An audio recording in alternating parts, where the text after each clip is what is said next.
بسم الله الرحمن الرحيم. يسبح لله ما في السماوات وما في الأرض الملك القدوس العزيز الحكيم. هو الذي بعث في الأميين رسولا منهم يتلو عليهم آياته ويزكيهم ويعلمهم الكتاب والحكمة وإن كانوا من قبل لفي ضلال مبين. وآخرين منهم لما يلحقوا بهم وهو العزيز الحكيم.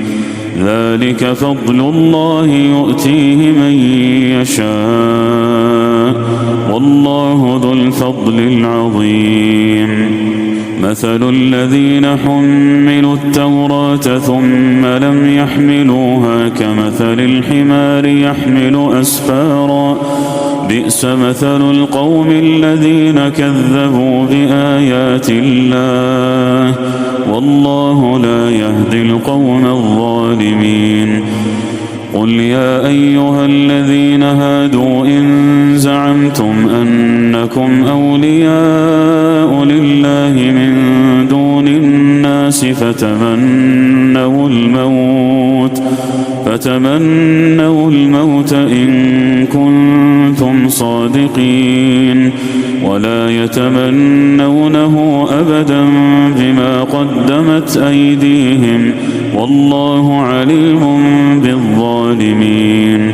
قل إن الموت الذي تفرون منه فإنه ملاقيكم ثم تردون إلى عالم الغيب والشهادة فينبئكم بما كنتم تعملون.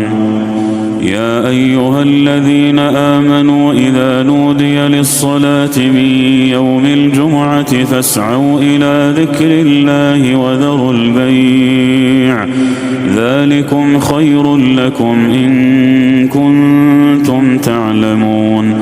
فإذا قضيت الصلاة فانتشروا في الأرض وابتغوا من فضل الله واذكروا الله كثيرا لعلكم تفلحون.